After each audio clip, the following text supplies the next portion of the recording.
Hey folks, Kevin here. Well, it's October 10th, 2021, and we've had some really bizarre, nice, warm weeks here in central New York. Very unusual. And the sales went pretty well for the first season of using Facebook Marketplace and all. And I haven't advertised too much lately, but one of the things I've got to do is get things ready to get the fig trees, since for the most part they aren't hardy to survive our winters. I do have a couple of large ones over there, and I'll try and make a video about how I insulate those for this coming winter. But one of the things I've got to do is get the fig trees inside. So here's the work area here, the future greenhouse, and thought I'd give you a little bit of an update on some of the things I have to do. One of the things here are the russet potatoes, the harvest that we had from the eastern garden plot. So not a lot. We have some small ones in here. Got some pretty decent ones. We're just about 10 days now of the curing process. So I'll go through these later on and clean them up a bit, get them down in the root cellar. Make sure any that are damaged at all, we use those up right away. And I'll save some for next season, since these are all grown organically and it's hard to find them. Tia wants to start cooking with them right away. She was asking yesterday about them. Another thing that I have been doing is I save seeds here. And so I want to do a comparison with our banana pepper seeds. And the banana pepper seeds, so these are saved directly out of the banana peppers and put here on a sheet and let them dry out. We use our fermenting technique that we've talked about in previous videos. So we take the banana pepper seeds with the central part that they're attached to, put them in buckets, add water to them. And here we had them 3 days in the bucket, spun them out, decanted it, and so this is 3 days. This is 5 days, this group of banana peppers. You can see we've got freezers full of banana peppers this year. And this is 15 days of fermenting. So I just want to see, just how much time leeway there is, because we get busy and sometimes it could be in there for 2 weeks in the bucket because something else happens and I don't get to it. So what's the germination difference between each one of these seeds? So that's something I will do, and these are just more of our San Marzano tomato seeds here. Not doing a trial on those. Those we get just about 100% germination. I think we did it 3 days last year when we did it, and we had near 100% germination in the high 90s. And since I had some I didn't get to, I thought I'd do a couple of extras at different times and see, do we need to ferment the seeds? And what percentage of germination do we get? So that's just a side note, something I'm working on. So now over here, and these are the areas that we grow, this wall and the other wall on the other side, we start all of our seeds in it. And of course we had the onions in here recently. You can see these are all dirty. Everything's got it cleaned up in here. But one of the things is the chicken coop. Now I made videos about this. This is super insulated. It never gets too freezing in here. And we had chickens in here for several years. And we no longer have chickens. We don't eat any animal products, so we don't eat the eggs and all. I loved having the chickens and being outside. It was absolutely wonderful. But with the foxes and all, that got to be a bit of an issue. And I really do like having the wildlife here as well. But when we built this, one of the things I did do was I went ahead and put in these secondary hardware cloth protectors, because with the chicken coop, besides having, when we want the windows open during the summer months with good ventilation in here for the chickens and ducks, and we're down to one duck, Quackers, he's out there in pond 5 right now. So when we brought all our plants in, we brought the chickens and ducks in here, well, we'd use all the hardware cloth for the windows to protect them. Since we have one duck left and the duck's only in here in the winter months, and we don't open the windows during the winter months, one of the things that I'm going to do today is I'm going to take off the hardware, these frames that have the hardware cloth. We'll use these for our air pruning beds. I'll just rebuild them and all, and these can be temporary caps when we do the covering on the air pruning beds for our trees and bushes. So that's one thing I'm going to do today is I'm going to take these off, and I've got to clean up in here. The ducks always poop all the way around in the corners there, so I got to get the concrete cleaned up. I do like the wood chips. The wood chip floor always worked very well for the ducks, geese, and chickens.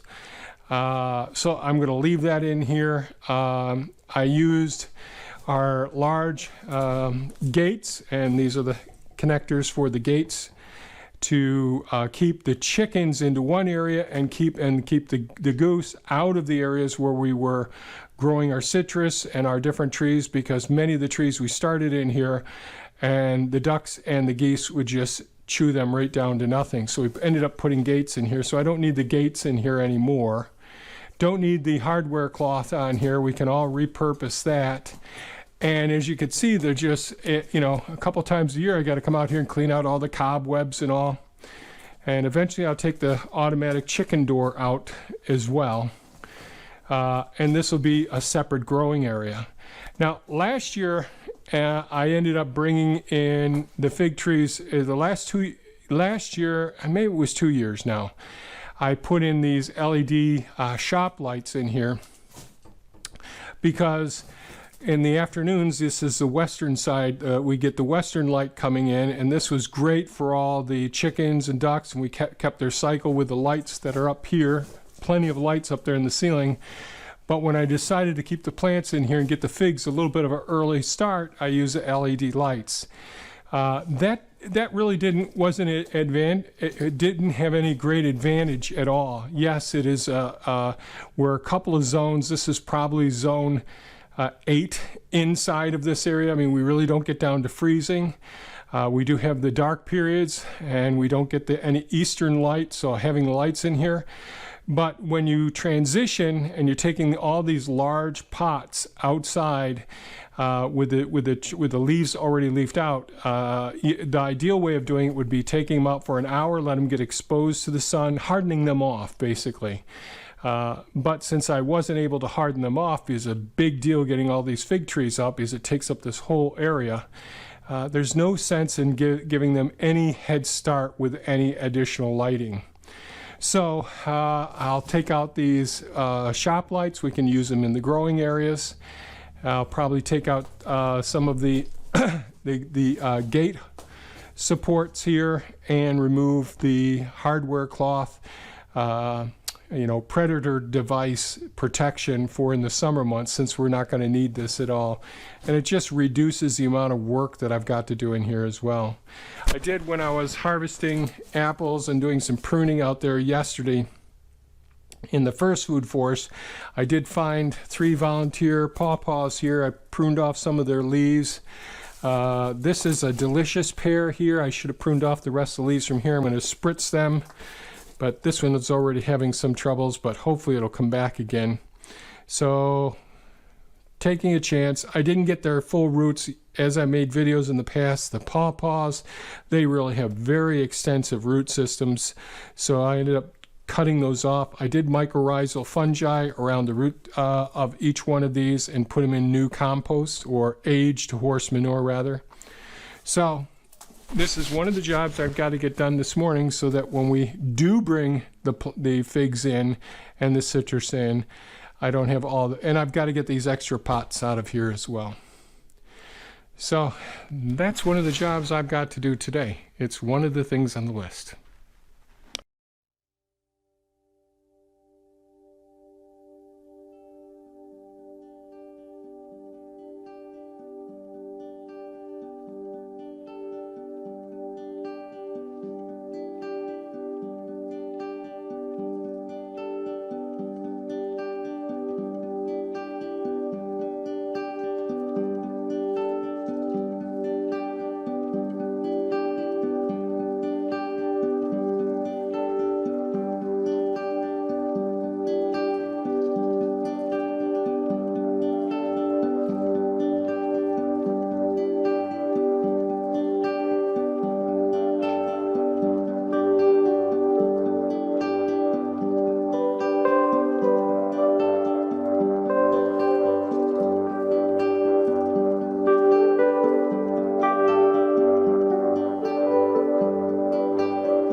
Okay, I just got done getting the coop cleaned out. Lots and lots of cobwebs and dust and debris. Got all the buckets out from over there, got them outside, took off all of the hardware cloth, predator deterrent that was on all the windows. That's all off now. Used our scraper that we use to clean the floors in the coop and anything that really cakes on, so the ducks like to get up here and defecate on, the chickens did too, defecate right up on the concrete. But the ducks love congregating over there, and so I got that all scraped off and took out the post that was here, and I used the broom to go over everything at least once, and then I used the battery operated leaf blower to go over it. Then after getting everything clean, I didn't bother trying to clean the glass at all in the windows, but I did lubricate the tracks and the gears, upper and lower tracks, and the locking mechanisms, because they were pretty tough to open to start out with. They've been a few years there sitting solid. So now we're just about ready to be able to bring in some of the plants, the ones that the citrus have to come in here, and the fig trees have to come in here as well. So that's it. We've got this project just about wrapped up. This is just one of the things we got to do on a daily basis around here. If you have any comments or questions, please leave them below. And by all means, folks, take care and have a wonderful day. Bye-bye now.